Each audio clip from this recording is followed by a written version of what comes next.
এই তো জাতীয় জামাত প্রথম ভোট করেছিল 86 সালে। দ্যাট ইজ নাও এই ধরনের সামরিক শাসকরাই বিএনপি ধ্বংস করছে আপনার মানে বয়কট করলো, জামাত 86-তে প্রথম স্বাধীন বাংলাদেশে জামাত প্রথম ভোট করলো এরশাদের সময়।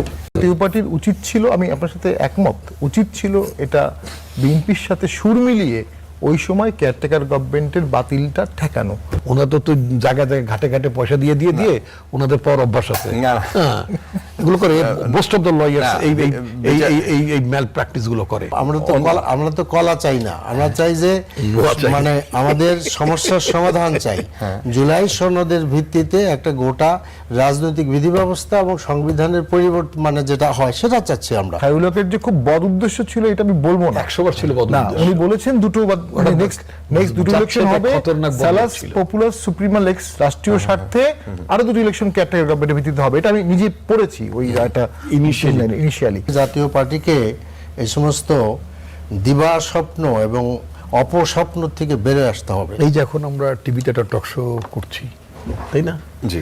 এবং দেখবেন যে শেখ হাসিনা তো আমাদের কি বলতো, আমরা যারা টক শো করতাম শেখ হাসিনার ভাষায় উনি আমাদেরকে বলতেন টক মারানি। আচ্ছা। তো আমরা যারা টক মারানি ওনার ভাষায়, শেখ হাসিনার ভাষায়, কেউ পছন্দ করতো কেউ পছন্দ করতো না। এটা একটা রিয়ালিটি।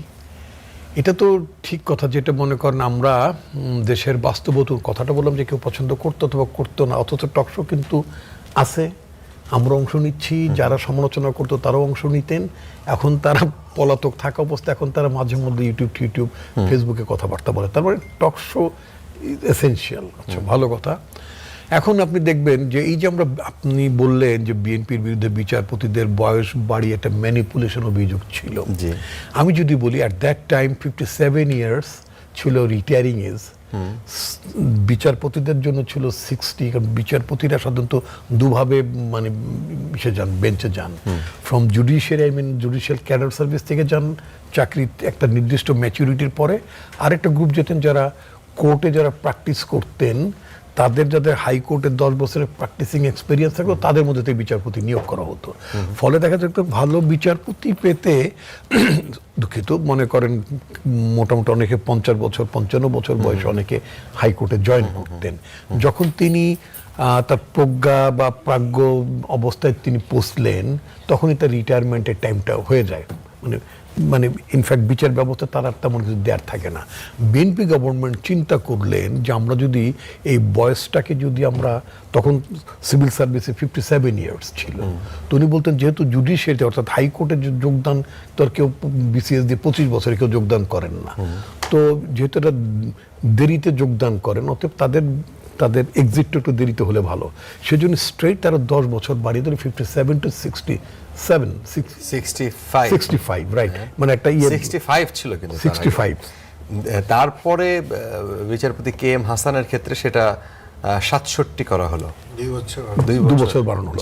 আমি তো মনে করি দিবেন এটা 70 ইয়ার্সে নিয়ে যাওয়া উচিত, 70 বছর। এখন মানুষের যে লাইফ স্প্যান, যে টাইমটা, আপনি চিন্তা করবেন যে আমাদের 60 বয়স, আমরা কি যথেষ্ট?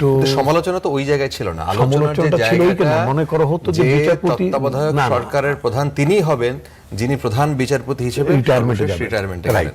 এখন মনে করেন তাকে উদ্দেশ্য প্রণোদিতভাবে এইটাই অভিযোগ ছিল, অভিযোগটা এটা করতে নির্বাচনে জিতিয়ে দেয়া, যাতে বিএনপিকে জিতিয়ে দেয়। সেই কিন্তু জাস্টিস কে এম হাসানকে যারা চিনতেন তারা এই মানে একেবারে খুব প্রাইভেটলি যদি বলে, হয়তো পাবলিকলি যারা ভিন্ন মত পোষণ করেন, আওয়ামী লীগ করেন, তারা তো বলতেন না, কিন্তু জাস্টিস কে এম হাসানকে যারা পার্সোনালি চিনতেন, উনি তো ঢাকা ইউনিভার্সিটিতে মানে টিচিংয়ে ছিলেন কিছুদিন, তো উনি ওনার যে ফ্যামিলি ব্যাকগ্রাউন্ড, ওনার ব্যক্তিত্ব সব কিছু মিলিয়ে he was not that kind of man, I must say. আচ্ছা, যা হোক, এখন কথা হচ্ছে কি যে ওই ঘটনাক্রমে 2 বছর বাড়ার কারণে ম্যানিপুলেশন হলো। এখন কি এরপরে কোনো সরকার কি 2 বছর কমিয়েছে? এরপর আওয়ামী লীগ পাওয়ারে আসলো, 2 বছর কমায়নি, তারপরে তো একটানা ম্যানিপুলেশন করেই পাওয়ারে থাকলো, তারপরও তারা কমায়নি। না, সেটা অন্য আলোচনা। আমি অন্য আলোচনা নয়, এটা হচ্ছে আপনি সমালোচনা করবেন কিন্তু ওইটার ফলটা ভোগ করবেন। বিষয়টা হচ্ছে এই জায়গায় বিএনপি যে কাজটি করেছেন 2 বছর, ঘটনাক্রমে ইনসিডেন্টালি কে এম হাসান হয়তো মানে আপনার কেয়ারটেকার গভর্নমেন্টের প্রধান হতে পারতেন যদি আন্দোলনটা অপোজিশন যদি অপোজ না করতেন, হয়তো হতে পারতেন। কিন্তু এই যে 2 বছরের ব্যাপারটা, এখন তো সব বিচারপতির বেলায় 2 বছরের বেনিফিটটা থাকে না, সেটাও তো সাধারণ কি 2 বছর বাড়ানো ছিল, সেটা নিয়ে আরেকটু পরে আমরা একটু শুনি। নিশ্চয়ই। আপনি একটু বলবেন জনাব মিলন, যে এই বিষয়টা নিয়ে আপনাদের ভাবনা কি? সেইটার সাথে আমি একটু যুক্ত করে দিতে চাই যে জুলাই সনদে এই বিষয়টা উল্লেখ আছে, তত্ত্বাবধায়ক সরকার ব্যবস্থা পুনর্বহাল, এবং সেখানে আপনাদের একটা ফর্মুলার কথাও বলা আছে। সেখানে বলা আছে যে, যতদূর আমি মনে করতে পারি, যে সেখানে আপনার সংসদ নেতা যিনি থাকবেন, যিনি বিরোধী দলীয় নেতা থাকবেন, এবং থার্ড যে প্রধান বিরোধী দল, আরেকটা বিরোধী দলের প্রধান যিনি, তিনি থাকবেন একটা মানে যারা প্রধান উপদেষ্টাকে নিয়োগ করবেন। এর বাইরে থাকবেন হচ্ছে স্পিকার, ডেপুটি স্পিকার। সেটা জুলাই সনদের মধ্যে আছে। এই যে বিষয়টা এখন পুনর্বহাল হলো আবার 2011 সালে, যেটা ত্রয়োদশ সংশোধনের মাধ্যমে যেটা বাতিল করা হয়েছিল, যে তত্ত্বাবধায়ক সরকার ব্যবস্থা থাকবে না, যেহেতু তারা নির্বাচিত না আওয়ামী লীগের ভাষায়, সেই হেতু তারা একটা সংসদ বা তারা একটা রাষ্ট্র ক্ষমতায় থাকতে পারে না। সো এখন আপনাদের অবস্থানটা কি, মানে দল হিসেবে জামায়াতের অবস্থান কি? আজকের এই সময়ে যখন আমরা কেয়ারটেকার সরকার নিয়ে আলোচনা করছি, তখন একজন ব্যক্তির কথা অবশ্যই আমি মনে করতে চাই। তিনি হলো অধ্যাপক গোলাম আজম। তিনি হলো 1980 সালে আমাদের জামাতের তখন সর্বোচ্চ বডি ছিল কর্মপরিষদ, সেখানে তিনি কেয়ারটেকার সরকারের ফর্মুলা দেন আর কি। এখন ডিটেলসে আমি যাচ্ছি না। তো এরপরে 80 সালের 7ই নভেম্বর আমাদের রমনা পার্কের ভিতরে যে রেস্টুরেন্ট, এটা চেঞ্জ হয়ে গেছে এখন, সেখানে উনি সাংবাদিক সম্মেলনে কেয়ারটেকার সরকার ব্যবস্থার সম্পর্কে বক্তব্য রাখেন আর কি। তো সেখানে আমরা যেটা মনে করি যে আমাদের এই দেশে নির্বাচন নিয়ে আমরা সবসময় সমস্যায় পড়ি, এবং নির্বাচন নিয়ে একটা বিতর্ক, জিতলে বিতর্ক, হারলে বিতর্ক, এগুলো চলে আর কি। সে কারণে এই যে আস্থাহীনতার একটা আস্থাহীনতার জায়গার থেকে আমরা বলেছিলাম there should be a caretaker সরকার, এবং আস্তে আস্তে সেটা এক পরিবর্তন হয়ে জুলাই সনদে একটা সুন্দর একটা রূপ নিয়েছে। এই রূপের মূল কথা হলো এটা যে যখন সরকারি পক্ষ এবং বিরোধী পক্ষ, এই দুটি পক্ষর থেকে লোক যদি আমরা নেই, তাহলে কেউ আর মানে ক্লেম করার, বিরুদ্ধে করার কোনো পক্ষ থাকবে না।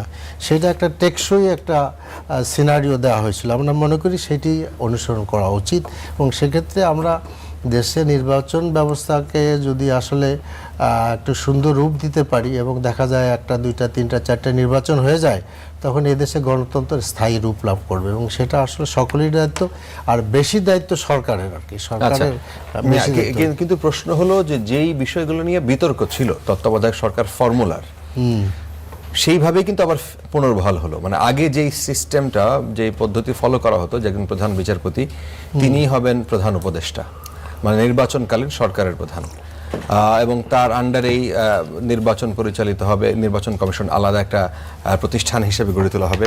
সেই প্রশ্নে পরে আসছে নির্বাচন কমিশন আসলে কতটা স্বাধীনভাবে, মানে সরকার কতটা চেষ্টায় আছে যে নির্বাচন কমিশনকে আলাদাভাবে শক্তিশালী, আলাদাভাবে সচিবালয় করে তাদেরকে স্বাধীনতা দেওয়া। According to the judgement of the high court. জি জি। তো আপনি এইটা একটু বলবেন যে ওই যে সিস্টেমটার কথা বলা হচ্ছিল, যে প্রধান বিচারপতি যিনি হবেন, এখন বিচারালয় কি বাংলাদেশে এখনো সেই স্বাধীনভাবে স্বাধীন সচিবালয় করে বিচারালয় কি স্বাধীনভাবে তারা কাজ করতে, মানে বিচারপতি নিয়োগের ক্ষেত্রে কোনো ধরনের কোনো প্রশ্ন নাই? না, বিচারালয় স্বাধীন করার দিকে অগ্রসর হয়েছিল। আমরা কিন্তু বেশ কিছু দূর অগ্রসর হয়েছিলাম ইন্টারিম গভর্নমেন্টের সময়। তখন একটা সুপ্রিম কোর্ট সেক্রেটারিয়েট গঠন করা হয়েছিল। It was in the verse of আপনার যেটাকে বলা হয় স্বাধীন বিচার ব্যবস্থা। তো সেই দিকে আমরা অগ্রসর না হয়ে যেটা করলাম, যে আমরা গভর্নমেন্টকে করলো সচিবালয় ভেঙে দিল আর কি। ভেঙে দেওয়ার ফলে যেটা হলো, এটা এখন আসলে সেই আবার সরকার কর্তৃক মনোনীত জজেরাই আসবে, এবং আবার আমরা সেই পুরাতন পথে হাঁটবো আর কি। এটার বিকল্প আর কিছুই নয়, বিচার ব্যবস্থাকে স্বাধীন করা। বিচার ব্যবস্থাকে স্বাধীন না করা যায়, এবং স্বাধীনতা বলতে কি বোঝা যায় এখানে একটু বলা দরকার। আমরা মনে করি স্বাধীনতা বলতে বোঝা যায় যে হলো নিয়োগ, পদোন্নতি, বদলি, এটা 3টা জাস্টিসদের হাতে থাকতে হবে, এবং একই সাথে তাদের একটা বাজেট দিয়ে দেবে গভর্নমেন্ট। সেই বাজেট তাদেরকে আপনার খরচ করার স্বাধীনতা তাদেরকে দিতে হবে। তাহলে দেখা যাবে যে আমরা অনেকটা, এবং এটা আসলে লোয়ার কোর্ট পর্যন্ত যাইতে হবে। তখন দেশে এক বছরে কিছু হয়ে যাবে না, কিন্তু আমরা মনে করি যে আস্তে আস্তে বিচার ব্যবস্থার বিচারকদের যে মেরুদণ্ড সেটা শক্তিশালী হয়ে যাবে। আচ্ছা, ব্যারিস্টার শামীম হায়দার পাটোয়ারি, এই বিষয় নিয়ে আপনাদের ভাবনা কি? গতকাল যে রায় হলো, সেই রায় বহুল প্রতীক্ষিত, বহুল আকাঙ্ক্ষিত, বহু আন্দোলনের ফসলও বলা হচ্ছিল, যদিও সেটা যারা বিরোধী দল ছিল আওয়ামী লীগের কাছ থেকে সেটা আদায় করতে পারে নাই, মানে মাঠে বসে আদায় করতে পারে নাই। শেষ পর্যন্ত কোর্ট এটা রায় দিল, তাও সেই যারা মূলত এটা প্রতিস্থাপিত করেছিল ত্রয়োদশ সংশোধনীর মাধ্যমে, তারা এখন নাই বলেই হয়তো এত ইজিলি এটা নিয়ে আর কথাও নাই। কিন্তু সবচাইতে বড় বিতর্কের একটা বিষয় ছিল যে এই সময় সরকার আসলে প্রধান কে হবেন বা সরকার কিভাবে পরিচালিত হবে। এই রায়ের ফলে আবার সেই গণভোট ফিরল এবং তত্ত্বাবধায়ক সরকার ব্যবস্থা ফিরল। এই জায়গা আপনাদের অবস্থান কি, দলের অবস্থান, আপনার মতামত? না, এটা তো লিগাল ইস্যু। প্রথম হচ্ছে যে দেখুন, আমি মিলন ভাইয়ের সাথে একমত। আমি যতটুকু পড়েছি, কেয়ারটেকার গভর্নমেন্টের প্রথম তাত্ত্বিক আইডিয়া গোলাম আজম সাহেব দেন, এবং 96 সালে যখন জাতীয় পার্টি, আওয়ামী লীগ, জামাত, অন্য সব দল মিলে কেয়ারটেকার গভর্নমেন্টের আন্দোলন করছিল, তখনও জামাতের একটা অংশ বেগম জিয়াকে রিকোয়েস্ট করেছিল আপনি কেয়ারটেকার দাবি মেনে নেন, তাহলে সব দল ভোটে অংশগ্রহণ করবে। তো তখন তো 15 ফেব্রুয়ারি ইলেকশন হলো, তার ইলেকশনের মাধ্যমে অ্যামেন্ডমেন্টটা আসলো। কেন কেয়ারটেকার গভর্নমেন্ট দরকার হলো? কারণ তার আগে মাগুরা উপনির্বাচনে গিয়ে দেখা গেল একদম প্রচ্ছন্নভাবে সরকারি দল এটা ছিনিয়ে নিয়েছে। তার আগে 91 সালে কিন্তু বিচারপতি শাহাবুদ্দিন কেয়ারটেকার গভর্নমেন্ট হলেন। এরশাদ স্যার যখন দেখলেন তিনি পদত্যাগ করবেন, তিনি বিচারপতি শাহাবুদ্দিনকে উপরাষ্ট্রপতি করলেন, নিজে পদত্যাগ করলেন। তিনি করলেন না, তিনি করতে বাধ্য হলেন, ঠিক আছে, করেছেন তো না, এটা তো বিতর্কের বিষয়। ওটা বলেন। আচ্ছা, ওটা আপনি বলেন। তারপরে বিচারপতি শাহাবুদ্দিন রাষ্ট্রপতি হলেন। বিচারপতি শাহাবুদ্দিন আবার বললেন যে দেখেন, আমি প্রধান বিচারপতি ছেড়ে এসবে যাব না, আমাকে আবার প্রধান বিচারপতি করতে হবে। সেটা সবাই রাজি হয়েছিল, রিপোর্ট মেয়েরাও রাজি হয়েছিল, সবাই রাজি হয়েছিল রাইটলি। এবং ভোট হলো, ভোটের পরে কিন্তু বিচারপতি শাহাবুদ্দিন আবার চিফ জাস্টিস হয়েছেন, এবং ওনার জন্য একটা অ্যামেন্ডমেন্ট করা হয়েছে 5-6 মাস পরে, ফলি অন 1%, এবং সেটা সবাই অ্যাকসেপ্টও করে নিয়েছে। এটাকে নিয়ে কোনো দ্বন্দ্ব না, নেই। সেটা নিয়ে পরবর্তীতে কি কোনো বিতর্কের বড় জায়গা? হ্যাঁ, এবং আলটিমেট যেটা ছিল, উদ্দেশ্য যেটা ছিল, সেটা উদ্দেশ্য সৎ ছিল। জি। 2005-6 এসে দেখা গেল একটা ট্রেন্ডস, 2001-এও ছিল। 2001-এও আওয়ামী লীগ একটু ছক কেটেছিল, লতিফুর রহমান সাহেবকে দিয়ে তাদের ধারণা ছিল তাদের ভোটের পারপাস সার্ভ হবে। লতিফুর রহমান সাহেব কিন্তু অনেস্টলি ভোট করেছেন, 1 সালে কোনো বিতর্ক হয়নি। দেন গিয়ে দেখা গেল যে বিচারপতি KM হাসানকে চিফ করার জন্য বিচারপতিদের বয়স বাড়ানো হলো। এটা বয়স বাড়ানোটা ভালো, 70 করলেও তো সমস্যা নেই, কিন্তু অঙ্কটা তখন মিলে গেল কেন?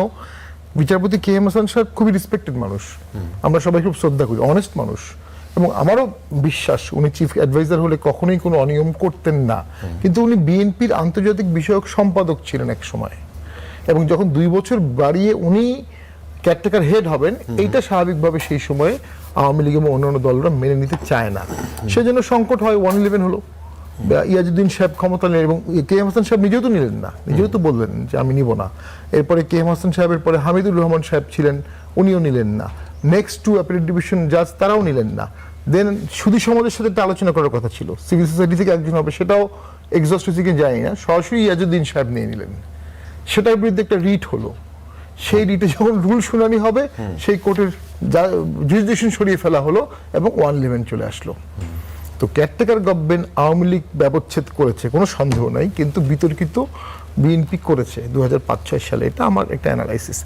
এখন আসেন খায়রুল হক সাহেব, তিনি তো এখন খুবই অবশ্যই বিতর্কিত, জেলে আছেন দীর্ঘদিন ধরে।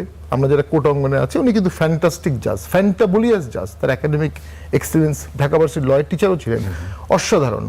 উনি কেয়ারটেকার গভর্নমেন্টের ভীষণ মাত্রার একটা দুষ্ট লোক। না, ঠিক আছে, উনি কেয়ারটেকার গভর্নমেন্টের রায়টার জাস্টিফিকেশন দিয়েছে, জাস্টিফিকেশন না, এই একটাই রায় আছে,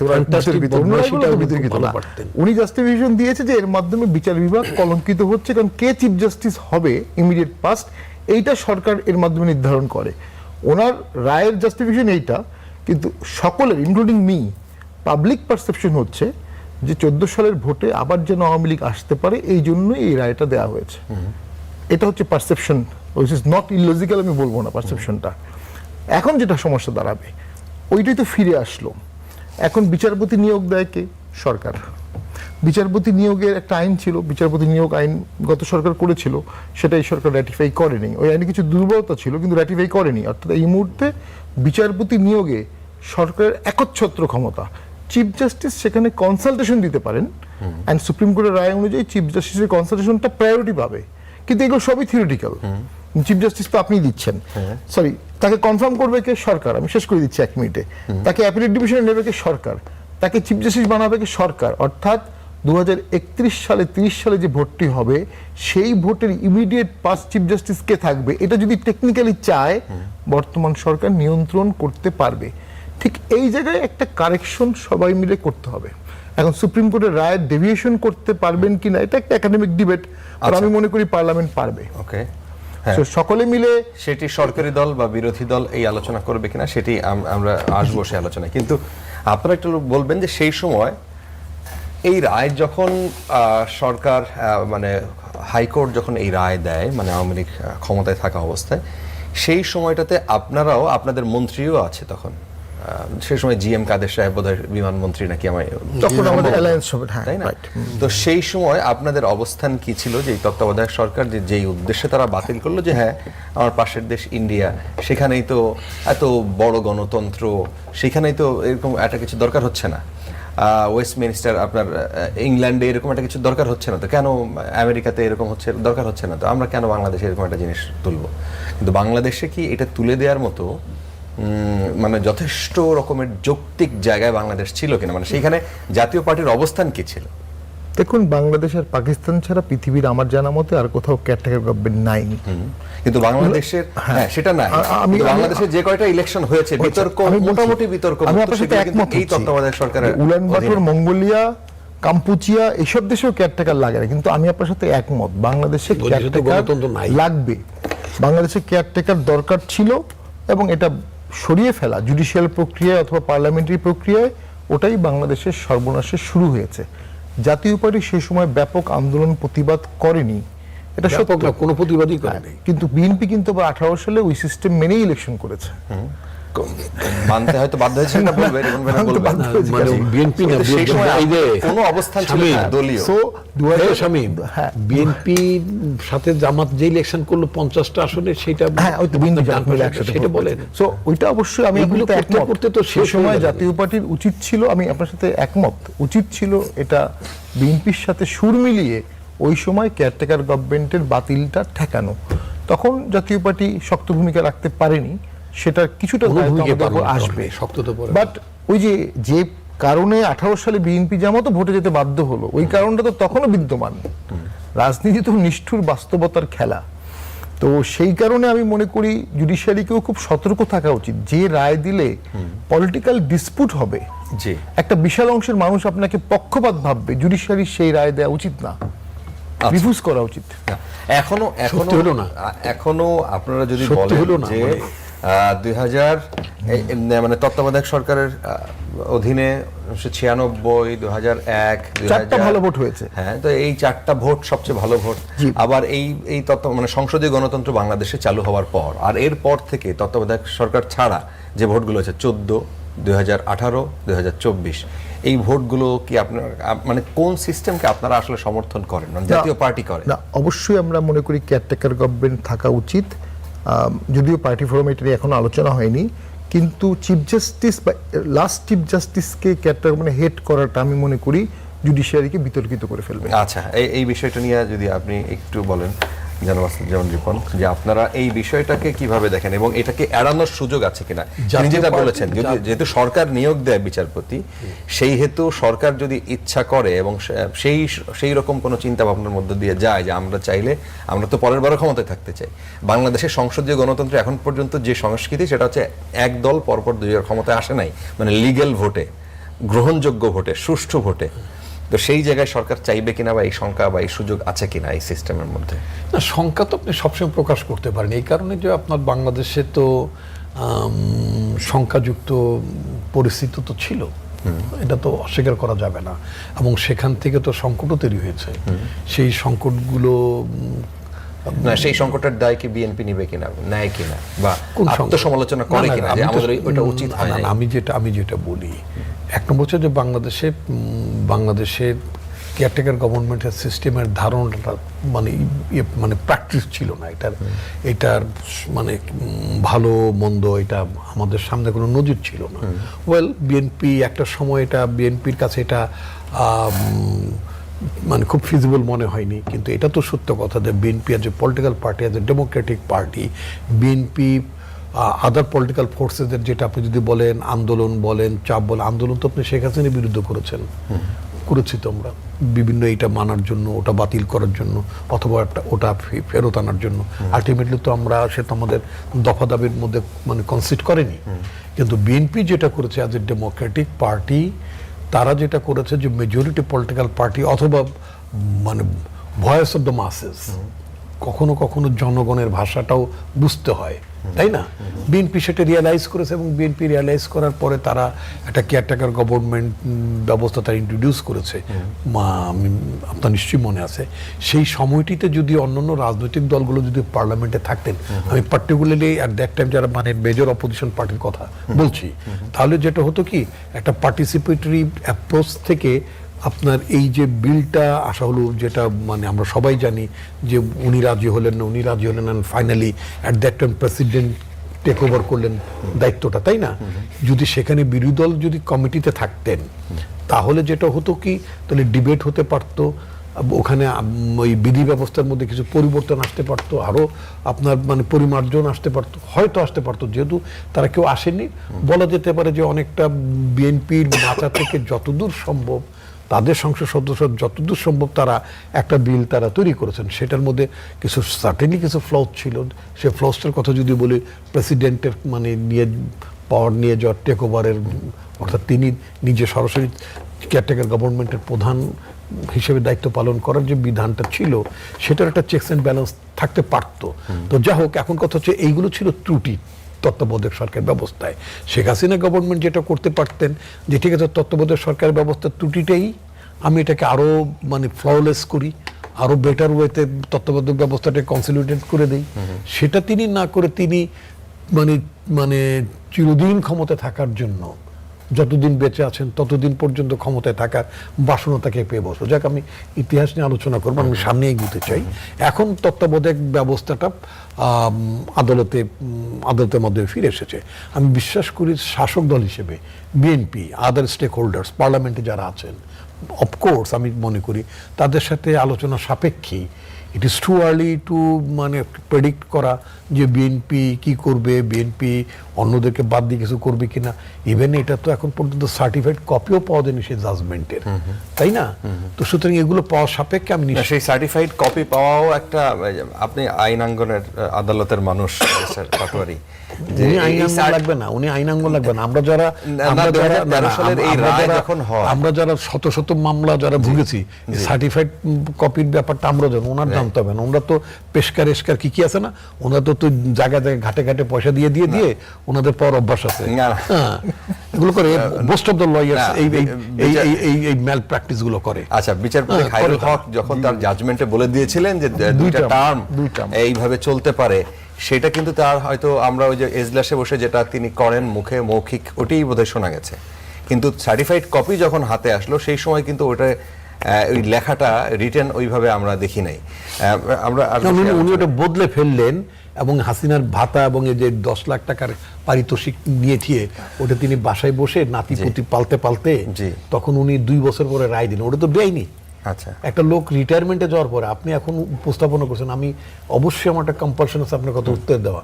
এখন আপনি যদি স্টার নিউজের সাথে যখন থাকবেন, আপনি অনেক সিনিয়রে অত রিটায়ারমেন্টে যাবেন, তখন যদি আমারে বলেন যে আমি স্টার নিউজের পক্ষে আপনার একটা ইন্টারভিউ নেই, সেটা কি খুব সঙ্গত? এই রায়টা সার্টিফাইড কপি আসলে 2 বছর পরে।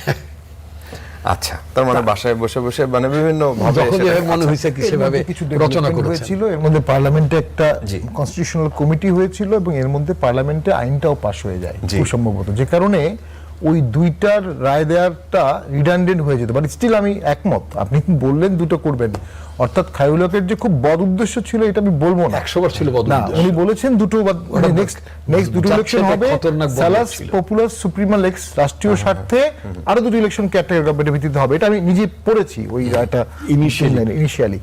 এরপরে পার্লামেন্ট যখন স্ট্যান্ডিং কমিটি করলো একটা অল পার্টি এবং অ্যামেন্ডমেন্ট করে ফেললো, এবং অ্যামিকাস কিউরি নিয়োগ হলো অ্যামিকাস এবং কিউরিও বলেছিল, সেই অ্যামিকাস কিউরিরাও যে বেশিরভাগের বলেছিল, সবাই মতামত বলেছিল যে কিন্তু ক্যারটেকারের রাখেনি। পক্ষে, এবার আওয়ামীপন্থী আইনজীবীরাও সেনগুপ্ত। বলেছিল ক্যারটেকারের পক্ষে, না ক্যারটেকারের Even পক্ষে শিবরাম সেনগুপ্ত পক্ষে বলেছেন, হ্যাঁ, জি। কিন্তু ওই যে 2 টার্ম কিন্তু উনি বলেছিলেন, কিন্তু বাইডেন পার্লামেন্ট আইনটা পাশ করে ফেলেছে। জি। এখন আমি প্র্যাকটিক্যাল একটা, যদি এখানে দুজন বিদগ্ধ রাজনীতিবিদ আছেন, প্র্যাকটিক্যালি এখন কিন্তু আগের যে 58A ছিল এটা রিভাইভ করেছে এবং এটা অ্যাটাচ হয়ে গেছে, কিন্তু পার্লামেন্ট চাইলেই আগের সেই 58 ককে অ্যামেন্ড করতে পারে, ওটাকে টোটাল বাদ করে নতুন দিতে পারে, এই ক্ষমতা কিন্তু পার্লামেন্টের আছে। নিঃসন্দেহে। কিন্তু এটা অ্যাপারেন্টলি কিন্তু অ্যাড হয়ে গেছে, এখন একটা মডিফিকেশন দরকার, যেটা আমরা মনে করি জুডিশিয়ারিকে এটার মধ্যে ইনভলভ করা উচিত না। আচ্ছা, জুডিশিয়ারি বিতর্কের মধ্যে পড়ে যায়, হ্যাঁ, জুডিশিয়ারি না হলে কে হবে সেটা একটা আলোচনার বিষয়, কাকে করা যাবে। এবং জুলাই সনদেও সেই জিনিসটা উল্লেখ কতটুকু করা হয়েছে, সেখানে স্পেসিফিকেশন বা ধারা উপধারা যদি একটু পড়ে থাকেন সেটাও আপনি বলবেন। জনাব সাইফুল আলম খান মিলন, আপনি যদি এই বিষয়টা নিয়ে বলেন যে ব্যারিস্টার পাটোয়ারি যেটা বলছেন যে তত্ত্বাবধায়ক সরকারের প্রধান উপদেষ্টা প্রধান বিচারপতিকে নিয়ে একটা বিতর্ক আছে, এইটা ওই সিস্টেমের একটা বিতর্কের জায়গা বলা হয়। এখন অভিযোগ আছে যে এই কারণে দলীয় বিচারপতি নিয়োগের প্রবণতা তৈরি থাকে এবং বিচারপতিরা দলের আনুগত্য করে থাকতে পারে। তো এই সমস্যার সমাধান কিভাবে হবে, মানে আপনারা কি কোনো কিছু ভাবছেন কিনা, দলীয় ফোরামে আপনারা কোনো আলোচনায় বসছেন? আমরা এটা নিয়ে ভাবছি, মানে ঠিক এই মুহূর্তে আমি বলছি না আর কি, will come to the point ইনশাআল্লাহ। কারণ এটা কি গোপনীয় কোনো কিছু না, নাকি- গোপনীয় কিছু না, we have to make this things মানে আরো thread-by discussion ম্যাচিউরড।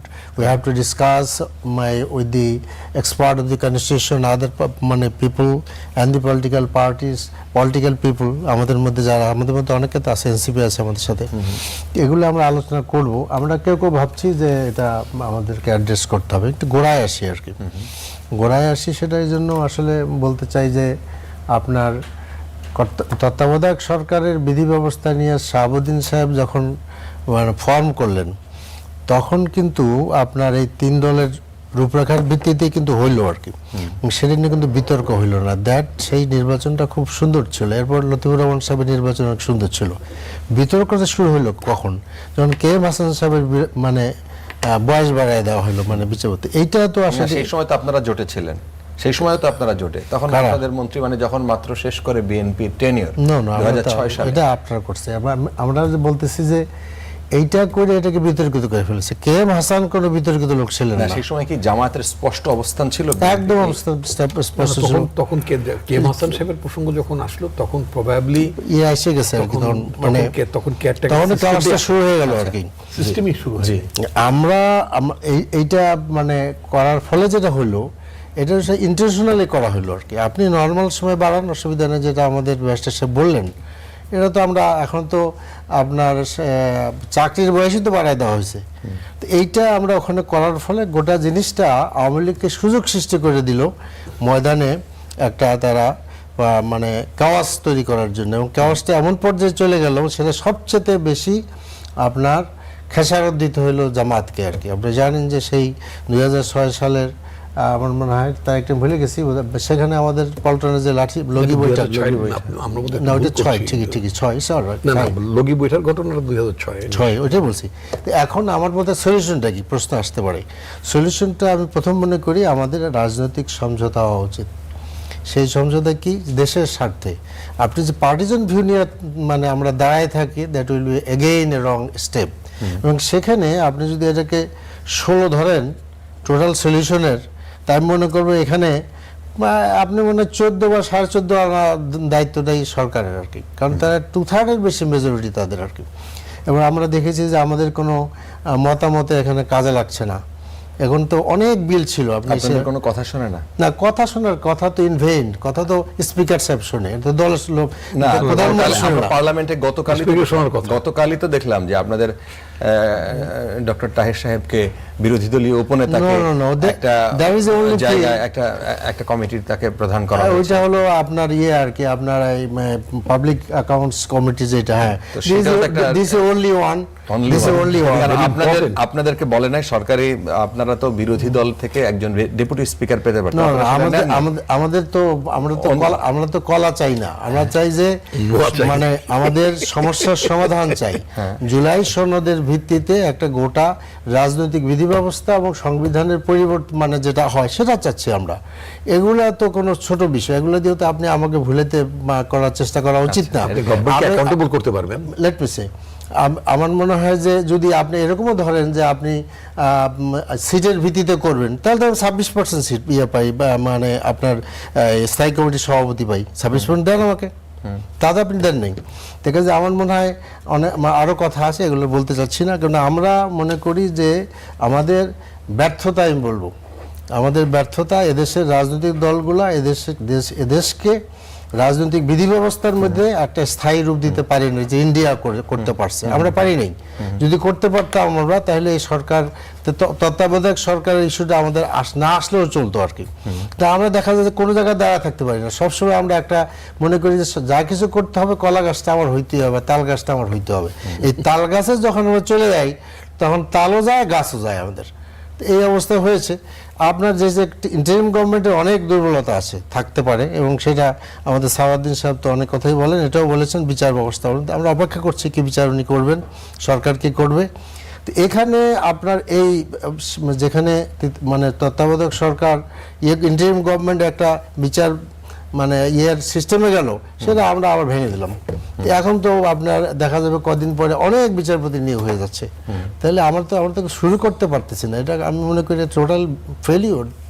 এখানে এটা সলিউশন কি আপনি জিজ্ঞেস করতে পারেন, আমরা সলিউশন কি? সলিউশন মনে করি যে আসলে তত্ত্বাবধায়ক সরকার মানে যদি ধরেন আমি করি, তাহলে বিএনপি মানবে না, বিএনপি যদি করে আমি মানবো না।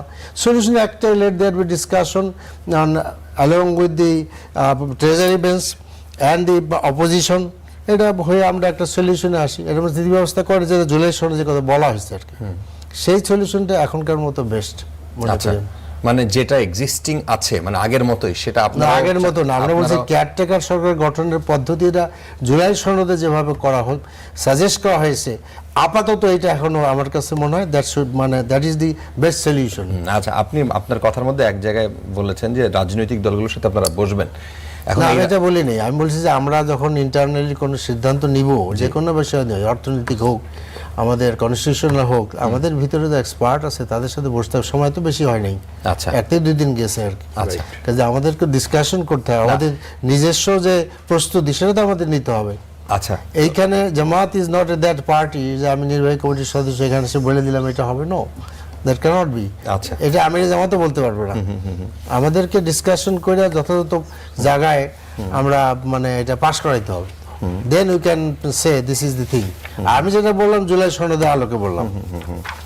ব্যারিস্টার পাটোয়ারি, আপনি যদি এই বিষয়টা নিয়ে বলেন যে যে দলীয় সরকারের অধীনে নির্বাচন কেমন হয়, এটার তো মানে অনেক ধরনের এক্সাম্পল, সুবিধা পাওয়া গেছে। ধরেন আপনার দলও সেই সুবিধার জায়গায় ছিল বলে সবাই মনে করেন, মানুষ মনে করে। তো সেই জায়গায় আওয়ামী লীগের অধীনে যে 3টা নির্বাচন, 14, 18, 24-এর যে নির্বাচন, সেটা কি একটা উদাহরণ হয়ে থাকবে না যে দলীয় সরকারের অধীনে কিভাবে নির্বাচন হয়? অবশ্যই। এবং একই সাথে এমন উদাহরণ সামনে রেখে নির্বাচনকালীন তত্ত্বাবধায়ক সরকারের আপনারা রূপরেখাটা কি ভিন্নভাবে উপস্থাপন চান, নাকি এইভাবে যেভাবে আছে সেভাবে রাখলেই আপনাদের জন্য সুবিধা হয়? 14, 18, 24-এর ভোটের মাধ্যমে শুধু যে একটা দল বারবার ক্ষমতা আসা নিশ্চিত করে তা না, তার সাথে কিন্তু পুলিশ, প্রশাসন, ইসি সব ধ্বংস করে ফেলে। মানে এটা আমাদের চোখের সামনে, আমরা সবাই মিলে ঠেকাতে পারি নাই, এটা অস্বীকার করা যায়। আমরা হয়তো বা বলতে পারি ঠেকানোর চেষ্টা ছিল কিনা সেটাও তো আপনারা তো সারথি ছিলেন না, ওটা স্বাগত বলা যাবে না, কারণ হচ্ছে আমরা তো সংসদে ছিলাম অপোজিশন। হ্যাঁ, বলতে পারেন 14 থেকে 18 আমাদের গভর্নমেন্ট পার্ট ছিল, তারপরে তো অপোজিশন ছিলাম। আর জামাতে তো 2001 থেকে 2006 বিএনপির সাথে ছিল, সবকিছু হয়েছে অফিসিয়ালি। তখন তো 3জন মন্ত্রী ছিলেন, মতিউর রহমান নিজামী ছিলেন মন্ত্রী, সাহেব ছিলেন, 2জন মনে হয়, সরি, যাই হোক, এনিওয়ে, তো ওইটাও তো পার্ট ছিল। সেই সময় যে অন্যায়গুলো হয়েছে 2001 থেকে 2006 যে অন্যায়গুলো হয়েছে, একটার প্রতিবাদ ওই সময় জামাত কিন্তু করতে করেনি। তো শুধু জাতীয় পার্টির দোষ হবে কেন? জামাত ইসলামিক দল, জিহাদি দল, কোরআনের আলোকে চলে। তো কোরআনের বাইরে যে কাজগুলো হয়েছে, অন্যায় হয়েছে, সেগুলো প্রতিবাদ করতে পেরেছে? পারেনি কেন? তাকে কোন পার্টিকুলার ইস্যুর কথা বলছেন? অনেক কিছু আছে, গ্রেনেড হত্যা আছে, 1,28,00,000 ভুয়া ভোটার আছে, ইয়াদুদ্দিন সাহেবের ক্ষমতা নেওয়া আছে, 7 জন কৃষক মারা গেছে, কত বলবো। কিন্তু কেন পারেনি জানেন? কারণ তাকে জোটের জন্য বিএনপিকে দরকার। এই জোটের প্রেক্ষাপটের কারণে চাইলেই সবসময় করা যায় না। এখনো জামাত সেই প্রবলেমের সামনে পড়বে। কিভাবে পড়বে আমি একটু বলি, এটা আমার অ্যানালাইসিস। সামনে যদি বিএনপি কেয়ারটেকার গভর্নমেন্ট করলেও নিয়ন্ত্রণের চেষ্টা করবে, বাংলাদেশে যেই সরকারি ক্ষমতায় আসবে তিনি আবার ক্ষমতায় আসার চেষ্টা করবে। এটাই হলো বাংলাদেশের বাস্তবতা। এটা খুব দোষের বলবো না, কারণ বিরোধী দলে থাকার যে যন্ত্রণা বিএনপি পেয়েছে, নির্যাতন হয়েছে, তারা জেনে শুনে আবার যেতে চাবে না। তো সেইখানে সেই পয়েন্টে জামাতের ভূমিকা কি হবে আসলে? তখন যদি মাঠে শুধু বিএনপি আর জামাতই থাকে, তখন তারা ন্যাচারালি নিজের আলোচনা করে নেবে। আর যদি মাঠে অনেক দল থাকে, তখন আবারও জামাতকে সিদ্ধান্ত নিতে হবে জামাত কি করবে, অ্যান্টি বিএনপি রোল প্লে করবে না প্রো বিএনপি রোল প্লে করবে, অর ভাইস ভার্সা। তো সেটা ইয়েট টু সি। একটা জটিল পলিটিক্যাল রসায়ন সামনে হবে, অত্যন্ত জটিল, সবার জন্য জটিল হবে। শুধু মানে জাতীয় পার্টির জন্য হবে ব্যাপারটা এমন নয়, মনে করি সবার জন্যই জটিল হবে। আরেকটু যদি ভেঙে বলেন, এই জায়গায় এই যে ক্যাটাগরি শুনেই হবে অনুঘটক এখন যারা ধরেন যে আওয়ামী লীগের যারা ছিল, আপনি একটু ঝেড়ে কাশেন যদি ধরেন সেই সময় ঝেড়ে কাশার সুযোগ নেই, তারা ধরেন তারা এখন নাই, সিনে নাই, কিন্তু তারা ভেতরে ভেতরে সংগঠিত হবার চেষ্টা, দেশে ঢোকার চেষ্টাটা হয়তো করবে, স্বাভাবিক চেষ্টা করা। কিন্তু সেই জায়গা মানে তারা এটাকে কিভাবে, তারা যেহেতু বাতিল করেছিল, তারা এখন চাইবে যে হ্যাঁ এই পদ্ধতি অনুসরণ করা হোক। সেটা পুরোপুরি নির্ভর করবে প্রধানমন্ত্রী কি চাচ্ছেন, যাকে দেখে বোঝা যায় না উনি কি চাচ্ছেন। টু বি অনেস্ট, উনি কি সব দলকে নিয়ে দেশ চালাতে চাচ্ছেন বা রিভাইভ করতে চাচ্ছেন, নাকি আওয়ামী লীগকে ব্যান রাখতে চাচ্ছেন? যদি আওয়ামী লীগকে ব্যান রাখার কিছু অ্যাডভান্টেজ তার আছে, আবার আওয়ামী লীগকে রিভাইভ করার কিছু অ্যাডভান্টেজ তার আছে। আওয়ামী লীগ রিভাইভ করার বড় অ্যাডভান্টেজ হচ্ছে অল অ্যান্টি আওয়ামী শক্তি তখন তার আন্ডারে অটোমেটিক চলে আসবে। আর আওয়ামী লীগ রিভাইভ হওয়ার আগ পর্যন্ত অ্যান্টি আওয়ামী ফোর্স তো দুই ভাগ থাকবে, এক ভাগ তার সাথে, এক ভাগ তার এগেনস্টে। নাও দেশের জন্য কি দরকার? দেখুন, জামাতকে আওয়ামী লীগ বাদ করতে চেয়েছে, এটাই তো মূল সমস্যা। 14 সালে জামাত বিএনপি ছাড়া ভোট হয়েছে, এটাই তো মূল সমস্যা। তো দেশের পরবর্তী ভোটগুলো যদি ইনক্লুসিভ না হয়, এইটা দেশে একটা পর্যায়ে গৃহযুদ্ধ স্টার্ট করবে, এখন না হলেও পরে। সূত্রপাত শুরু 14 সালে যেটা হয়েছে, সূত্রপাত 24-এ রিফ্লেক্ট হয়েছে। তো সেটা যদি আমরা এখন সমাধান না করি, প্রশমন না করি, একই দেশের মানুষ একজন আরেকজনকে মারবো ভবিষ্যতে, এটাই হবে।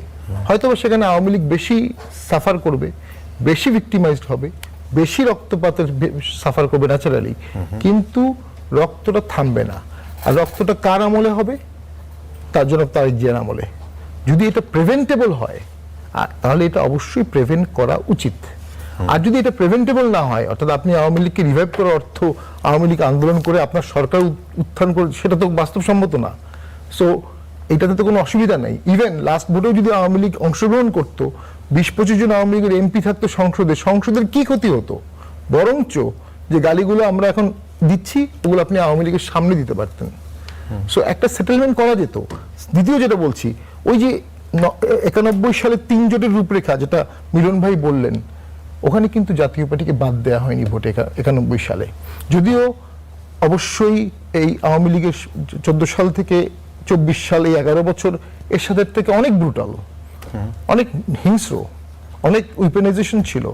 তারপরে কিন্তু কেউ বলেনি জাতীয় পার্টিকে ভোট করতে দেওয়া যাবে। তখন পলিটিক্যাল ম্যাচুরিটি এই পর্যায়ে ছিল না, যে কারণে লাস্ট ভোটে জাতীয় পার্টিকে ভোট করতে দেওয়া যাবে না, আওয়ামী লীগের কথা বলছি। আচ্ছা, আমি সেই কারণে কিন্তু 91 সিস্টেমটা 2006 পর্যন্ত ক্যারি করেছে, 15 বছর। আচ্ছা, তো লং টার্ম। সো আপনি যদি লং টার্ম একটা প্রসেস চান, একটা সমাধান চান, একটা রেজলিউশন ইনক্লুশন লাগবে। এই রেজলিউশন ইনক্লুশন ছাড়া এই দ্বন্দ্বটা চলবে, এবং এটা সুযোগ দেবে কিন্তু সুপার পাওয়ারগুলো, কোনো না কোনো সুপার পাওয়ার এইটাকে কাজে লাগাবে। আচ্ছা, এই সুপার পাওয়ার বলতে কি বোঝেন? ব্যারিস্টার পাটোয়ারির কথা তো শুনছিলেন রিপন ভাই, আপনি যদি এই বিষয় নিয়ে কিছু। আমি সুপার পাওয়ারের পরে যাবো, আগে আমি একটু মাইনর পাওয়ার নিয়ে একটু কথা বলি আর কি। সেটা হচ্ছে যে উনি ভারতীয়দের মতো, ভারত শব্দ উচ্চারণ করিনি। বেসিক্যালি আমি, এটা আমার একটা পার্সোনাল থিওরি, আমি ছাত্র জীবন থেকে বলতাম যে Jatiya Party was created by the India. এটা আমার পজিশন, এটা আমার অ্যানালাইসিস। আমি রাজনীতি যতটুকু বুঝি তাতে আমার মনে হয়েছিল তখনকার বাস্তবতায় একটা মানে বিএনপিকে এলিমিনেট করা, বিএনপির জায়গায় তাদের একটা পোষা দল লাগবে, একটা তাদের পন্থী একটা দল লাগবে। বেসিক্যালি জাতীয়, এটা আমার অবস্থান, আমি এটা বিএনপির অবস্থান বলছি না। Jatiya Party basically created by India, তাদের স্বার্থে। স্বার্থে, এবং তাদের স্বার্থেই জাতীয় পার্টিকে এই যে আওয়ামী লীগের নির্বাচন ছাড়া রাজনীতি, রাতে নির্বাচন ইত্যাদিতে সব কিছুর মধ্যে জাতীয় পার্টিকে তারা যেভাবে মানে সাজেস্ট করেছে, প্রেসক্রাইব করেছে, সেইভাবেই মানে জাতীয় পার্টি ব্যবহৃত হয়েছে। রিসেন্টলি আপনি দেখবেন ইন্ডিয়ানদের তরফে ইনিয়ে বিনে ইনক্লুসিভ পলিটিক্স, ইনক্লুসিভ সোসাইটি, এই আলোচনাগুলো আসে। ইনক্লুসিভ কার সাথে? আরে ডাকাতের সাথে মানুষের কোনদিন ইনক্লুসিভিটি হয় নাকি? খুনির সাথে কোনোদিন মানুষের কোনদিন ইনক্লুসিভ হয় নাকি? সাপের সাথে মানুষের কোনদিন ইনক্লুসিভ হয় নাকি? কিসের সাথে ইনক্লুসিভ? জার্মানের নাজি পার্টি নিষিদ্ধ হয়ে গেছে ওখানকার। এখন তো এরা যে ইনিয়ে বিনিয়ে বলতে পারে ইনক্লুসিভলি, এটি তো বিরাট বড় গণতান্ত্রিক এনভায়রনমেন্ট, এখনো তারা বলতে পারে। বাংলাদেশে আজকেও তো মানে আমি আইরিন খানের স্টেটমেন্ট পড়লাম, 1400 মানুষ মাত্র 36 দিনে 1400 মানুষকে কিল করেছেন, 135টা শিশু মায়ের মানে কলতির ভিতরে, শত মানুষ, কেউ এক চোখ হারিয়েছে, কেউ দু চোখ হারিয়েছে, পঙ্গুত্ব বরণ করছে। এমনি একটা, সেটা কি ব্যক্তি দল হিসেবে আওয়ামী লীগের দায় নেই? দল হিসেবে ওনাদের দায় নেই? ওনারা কি এটাকে অপোজ করেছে? ওনারা বলেছে যে স্টপ ইট, এটা এই কাজগুলো ভালো হচ্ছে না, এগুলো করা ঠিক হচ্ছে না। তারা তো কেউ বলেন না, তখন তারা চুপ করে কুলুপ মেরে বসেছিলেন। আচ্ছা, এই দায়িত্ব তো তাদেরও নিতে হবে, এবং তারা নিয়েছে। পলিটিক্যালি তারা আইসোলেট হতে হতে এখন যে অবস্থাতে, এটা তো মোটামুটি একটা নাই পার্টি হয়ে গেছে এটা। এখন আমি যদি বলি সেটা হচ্ছে যে উনি যেই মানে কি বলে ভবিষ্যতে গৃহযুদ্ধ পর্যন্ত উনি দেখে ফেললেন। কাদের? চোরদের দিয়ে গৃহযুদ্ধ হয়? আরে গৃহযুদ্ধ করার জন্য তো একটা সাহস লাগে রে ভাই। একটা প্রতিপক্ষ যে বিভিন্ন গ্রুপস থাকে, এথনিক গ্রুপ, নানান গ্রুপ, তারা গৃহযুদ্ধে লিপ্ত হয়। আর সেটার জন্য তো তাদের ওই এথনিক গ্রুপদের তো একটা সাহস থাকতে হয়, তাদের একটা দৃষ্টিভঙ্গি থাকতে হয়, একটা লক্ষ্য থাকতে হয়। চোরেরা কখন এগুলো করে নাকি? চোরদের তো লক্ষ্য থেকে বোসকা কোথায় সেইখানে। উনি স্বপ্ন দেখছেন যে ভবিষ্যতে গৃহযুদ্ধ একজন আরেকজনকে মেরে ফেল। হাউ ইট কামস, কি বলে? সেটা তো কোনো বিষয় না। রাজনীতি যেই দলটি এখন পর্যন্ত এবং তাদের অনুসারে এখন পর্যন্ত যাদের ন্যূনতম অনুতপ্ত না, যাদের মধ্যে রিমোর্স নাই, যাদের মধ্যে কোনো রিগ্রেট নাই, যারা কাজটা ভুল হয়েছে, অন্যায় হয়েছে। শেখ হাসিনা তো 81 সালে 5 বছর 6 বছর পরে তো তিনি বাংলাদেশে এসেছিলেন, তার বাবার মারা যাওয়ার পরে। তো উনি তো বাকশাল রিভাইভ করেন নাই। মানুষ যেটা করে, বাবা মায়ের সর্বশেষ ইচ্ছাটাকে বাস্তবায়ন করে, চিন্তা করে। তো শেখ মুজিবের সর্বশেষ চিন্তা ছিল বাকশাল, বাংলাদেশ কৃষক শ্রমিক আওয়ামী লীগ। উনি দেশে আসার পরে আর উনি বাকশাল রিভাইভ করেন নাই, উনি আওয়ামী লীগ নামে রাজনীতি করেছেন। এক পর্যায়ে ভোটে জেতার জন্য ওনাকে উনি বলেছেন যে আমাদের ভুল হয়েছে, আপনারা আমাদেরকে একবারের জন্য ক্ষমা করেন।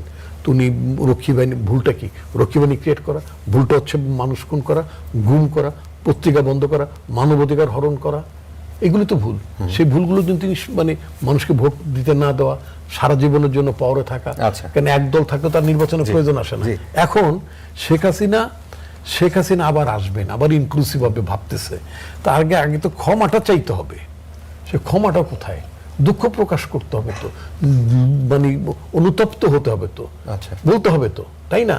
আমার হাতে রক্তের দাগ নেই, এরকম কথা তো বহু বড় বড় নেতা পৃথিবীতে বলছেন নাকি? আচ্ছা, তো এখন কাদের সাথে আপনি ইনক্লুসিভ?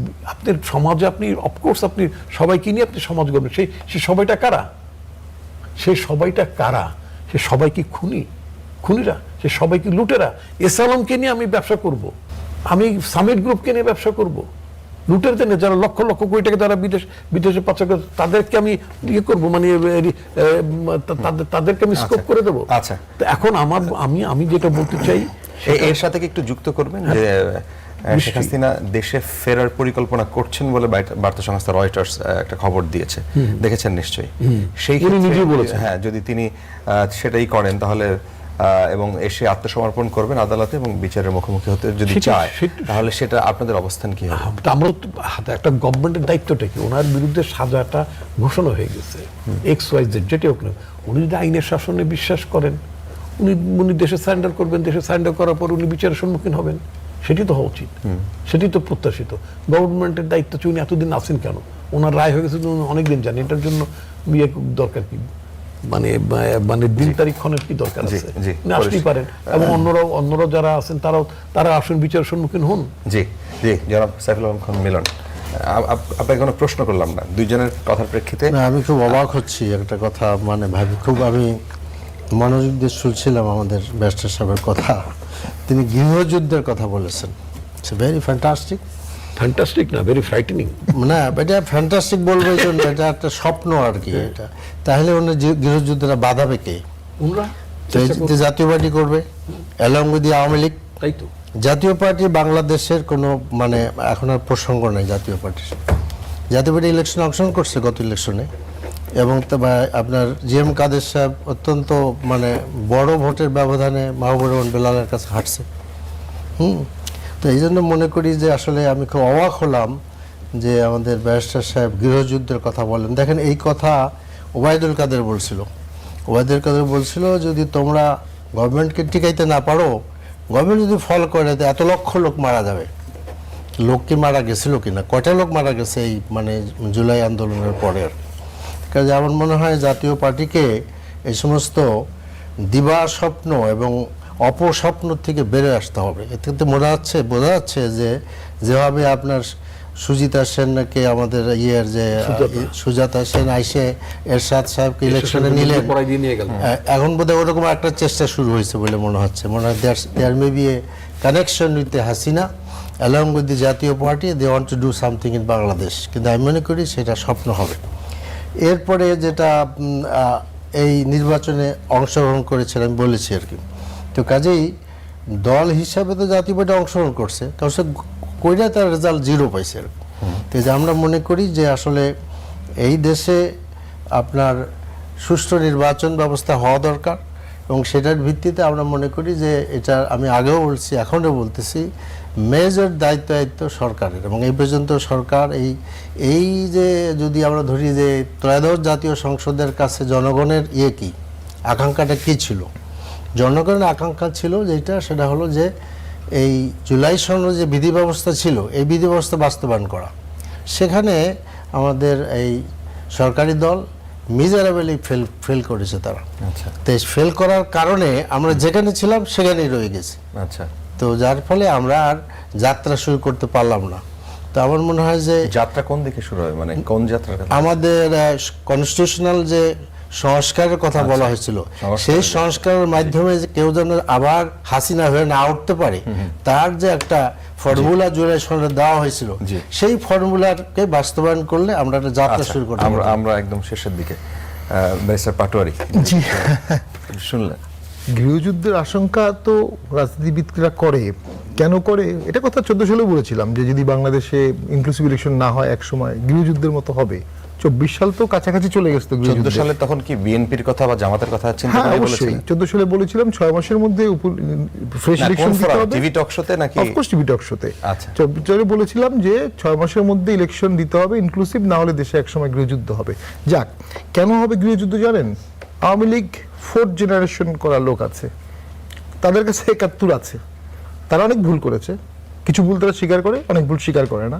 তারা এদেশের মানুষ, এদেশে তাদের প্রপার্টি আছে, আত্মীয় স্বজন আছে, বন্ধু বান্ধব আছে, সব দলে আছে। তারা অনেকে পালিয়ে আছে, দূরে আছে, তারা একটা সময় ফিরে আসতে চাবে, এটা খুব নর্মাল। আপনি যদি তাদেরকে শর্ত সাপেক্ষে চেপে ধরে ফিরিয়ে আনতেন তাহলে আপনি নিয়ন্ত্রণ করতে পারতেন। যে সুযোগটা অ্যাবসলিউটলি বিএনপি গভর্নমেন্টের ছিল, এখনো আছে কিনা জানি না, ছিল। আর যদি আপনি তাদেরকে কোনোভাবে ফিরে আসতে না দেন, তারা নিজেরাই নিজেদের মতো ফিরে আসার চেষ্টা করবে। এটার সাথে গৃহযুদ্ধের কি সম্পর্ক? বলছি সেটাই, এই এক লাইনের মধ্যে বলছি। যখনই তারা সবাই ফিরে আসার চেষ্টা করবে, জামাত বিএনপি এটাকে বাধা দেওয়ার চেষ্টা করবে, তখন একটা সংঘাত হবে। সেই সংঘাতটাকে একটা ছোটখাটো গৃহযুদ্ধ হতে পারে। এটা ওই অর্থে গৃহযুদ্ধ না, আমেরিকান সিভিল ওয়ার না, কিন্তু সংঘাত হবে। ইকোনমি ভঙ্গুর ইকোনমিতে এই সংঘাতটা বাংলাদেশ নিতে পারবে কিনা এখন জামাত বিএনপি মনে হতে পারে। ওই যে কি বললেন যেন সেই সংঘাতে খুব তাড়াতাড়ি দেখেন আপনি? না, এত তাড়াতাড়ি দেখি না, কিন্তু এটা পুনঃপৌনিক হবে। আচ্ছা, এখন সবাই বললেন জাতীয় রয়টার্সের খবর অনুযায়ী জাতীয় পার্টি প্রাসঙ্গিক, ডিসেম্বর বলছেন তো আসছি, জাতীয় পার্টি প্রাসঙ্গিক না, আওয়ামী লীগ কি নিষিদ্ধ, তাই না? তো ভালো, দেশটা ভাগ করে নেন। আওয়ামী লীগ নিষিদ্ধ নয়, কার্যক্রম নিষিদ্ধ, কার্যক্রম নিষিদ্ধ। হ্যাঁ, তাহলে ওই জামাত বিএনপি দেশ চালাবে, জামাত বিএনপি সংসদ, জামাত বিএনপি এখন বাংলাদেশ নাকি? বাংলাদেশ নামটা লেখেন গণপ্রজাতন্ত্রী বাংলাদেশ, মাইনাস দিয়ে দেন জাতীয় পার্টি নাই, অমুক নেই, অমুক দল নাই। জাতীয় পার্টি তো কোনো পার্টি না। ঠিক আছে, এটা আপনার কথা। ওটা তো জাতীয় পার্টি হাসিনার ভ্যানিটি ব্যাগ।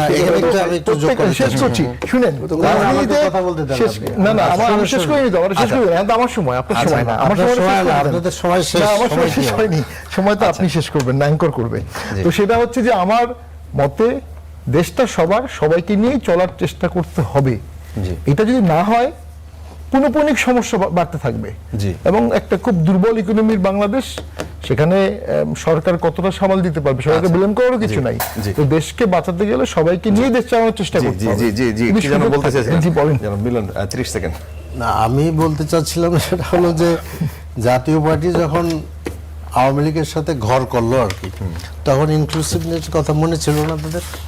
না ছিল নাকি? না, ছিল না। তাহলে এটা একটা সেম এই যে- আমল, এই- এবং- দুই আমল সমান। দাঁড়ান দাঁড়ান দাঁড়ান। আপনি আপনি এবং আপনার যখন আপনার এই মানে গৃহপালিত বিরোধী দল তারা হইলেন, এরকম সরকার তো পৃথিবীতে একটাই হয়েছে আর কি। এর আগে অবশ্যই একটা ছিল, আমাদের আজম আব্দুর রাব সাহেব ছিলেন।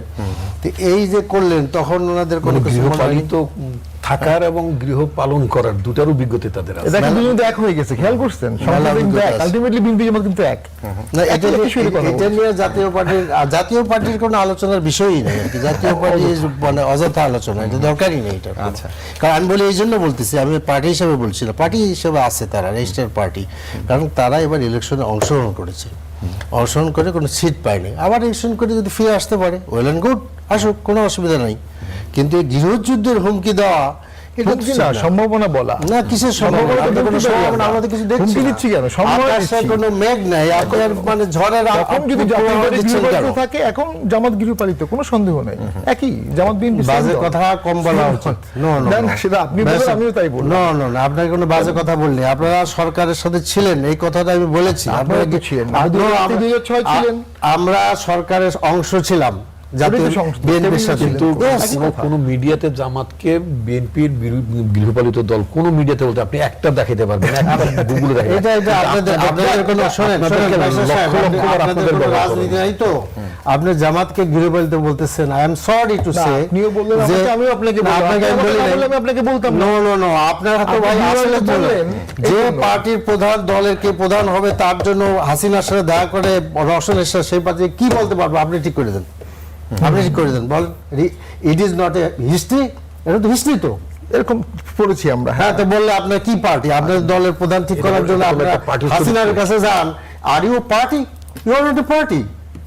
আপনারা শুধু পার্টি না, আপনারা তো একটা মানে নানান ভাবে মানে আপনার পক্ষপটে মানে পালিত একটা দলও বলা যায় না। ইট ইজ নট এ দল।